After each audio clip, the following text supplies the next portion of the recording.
Servus Leute und willkommen zu einem weiteren Battlefield 2042 Video. Vielen Dank, dass ihr einmal mehr mit am Start seid. Leute, wir haben ja zum Reveal schon einiges an offiziellen Daten zusätzlich zum Trailer bekommen. Unter anderem, wie viele Karten und vor allem auch, welche Karten wir zum Release von Battlefield 2042 schon erhalten werden.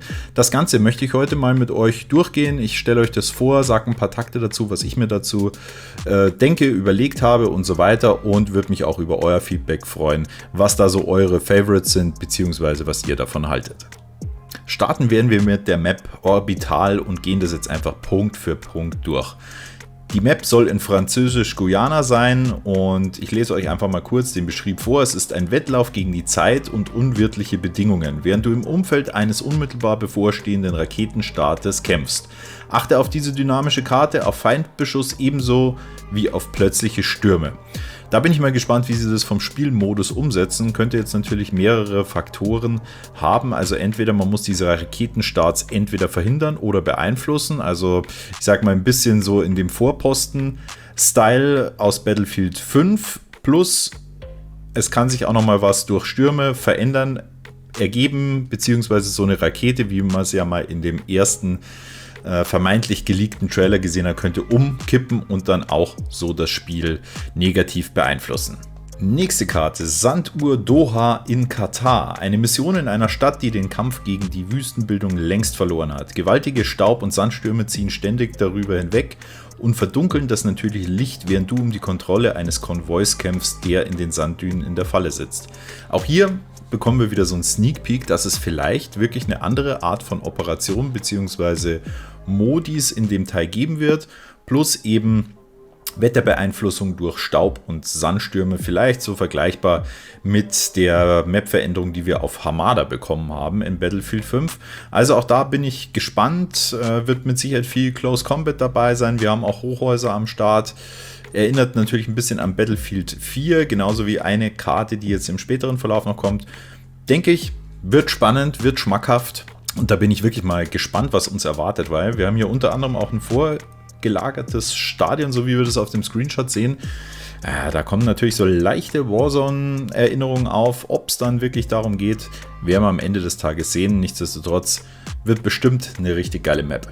Und weil wir gerade über Häuser, Schluchten und Wolkenkratzer und so weiter gesprochen haben, passt die nächste Map auch sehr, sehr gut, die in Südkorea, Songdo, spielt. Bewege dich in einer modernen Metropole in Südkorea mit Seilrutschen zwischen Wolkenkratzern und kämpfe auf den Plätzen rund um das legendäre Datenzentrum der Stadt. Also auch hier kommen natürlich ein bisschen die Battlefield 4 Shanghai-Vibes durch. Nichtsdestotrotz sieht die Map richtig nice aus und vor allem auch richtig fett. Wir sehen schon einiges an abgestürzten bzw. explodierten Zielen. Da bin ich mal sehr gespannt, wie auch diese neue Systematik der Seilrutschen da ins Spiel kommt. Ob das so à la Apex Legends Style vollzieht.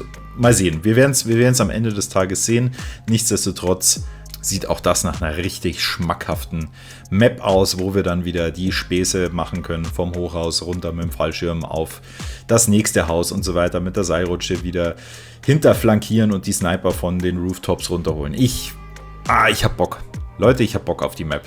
Da glaube ich, kriegen wir was richtig Gutes serviert. Bei der nächsten Map, Frachtliste, die in Brani Island, Singapur spielen soll, achte auf tropische Tornados und navigiere durch ein Labyrinth von Frachtcontainern. Dieser wichtige Handelsknotenpunkt ist unverzichtbar für die amerikanischen Versorgungslinien. Also das hört sich doch noch Close Quarter Combat, Infanterie in Verbindung mit Helikoptern, die man auch hier in dem Darstellungsbild sieht, an. Und das könnte ich mir wirklich ein bisschen actionreicher vorstellen. Also mit Sicherheit eine Map, auf die ich besonders scharf bin. Aber unabhängig davon, ich freue mich auf jede neue Map. Endlich mal wieder was Neues zu erkunden. Das ist doch wirklich ein Highlight. Nächste Map, Abgelegt. Die spielt in Alang in Indien. Entlang eines strategisch wichtigen Abschnitts der Westküste Indiens sind gewaltige Schiffe gestrandet und werden nun ausgeschlachtet. Kämpfe auf den Rümpfen dieser Giganten und passe dich an tödliche Stürme an. Also, ich denke, diesen Kriegsschauplatz, den gibt es auch in Wirklichkeit, war ja auch Part vom Trailer. Kann ich mir jetzt noch nicht so viel vorstellen, aber gut, bei Frachtcontainern wahrscheinlich auch Infanterie, mehrere Ebene, Open Deck, wo man sich dann eher ja, vor Helikoptern, Flugzeugen und so weiter in Acht nehmen muss. Drinnen in den Schiffsbräuchen könnte die Action abgehen, also wahrscheinlich auch eher ein bisschen Richtung Infanterie-Gameplay. Freue ich mich auf jeden Fall auch mal richtig drauf. Bei der nächsten Map Umbruch, die in der Antarktis spielt, das war im Übrigen die Map, die wir als erstes im Trailer zu Gesicht bekommen haben. Auf dieser dynamischen Karte, auf der die Ölförderung das gefrorene Gebiet zu einem strategischen Brennpunkt gemacht hat, solltest du dich vorsichtig bewegen. Nutze zerstörbare Treibstofftanks und Silos, die nach der Zerstörung Trümmerfelder und Dauerbrände hinterlassen.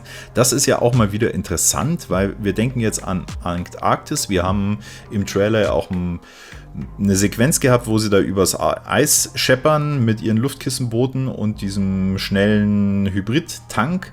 Also da ist die Frage, ob man dann durch diese Explosionsfässer auch so Eisschichten aufbrechen kann, dass die dann nicht mehr befahrbar sind, die Map verengt wird und so weiter und so weiter.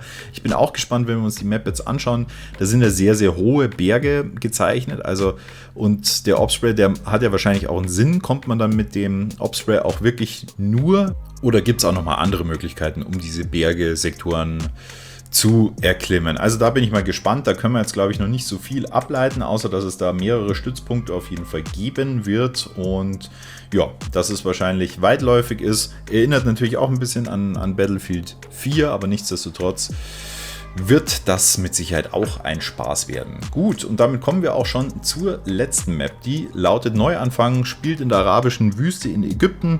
Auf dieser intensiven Karte steht eine riesige Mauer im Mittelpunkt, die wohlhabende, von Menschen geschaffene landwirtschaftliche Bereiche sichern soll. Bereite dich auf extreme Bedingungen vor und sichere dann die Zugangspunkte und die enormen Tore der Mauer.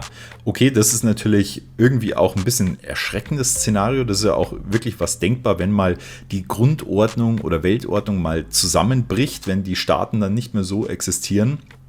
Dann sind natürlich die Reichen und Mächtigen da klar im Vorteil und bunkern sich auch ein. Also interessantes, spannendes Szenario. Kann man jetzt noch nicht so viel dazu sagen, wie sich das dann in der Map abbildet, sieht man jetzt im Screenshot auch noch nicht allzu viel. Nichtsdestotrotz hört sich auf jeden Fall spannend an und ja, auch irgendwie mal ein Stück weit nach einem Szenario, was man vielleicht noch nicht so kennt. Also auch da habe ich natürlich richtig Bock drauf. Wenn es euch auch so geht, dann packt mir das doch an der Stelle in die Kommentare. Und auch wenn wir die Maps noch nicht gesehen haben, könnt ihr jetzt mal an der Stelle mir in die Kommentare schreiben, welche euch jetzt nur von den Erzählungen und das, was ich euch gezeigt habe, am besten gefällt und worauf ihr euch am besten oder am meisten freut und warum.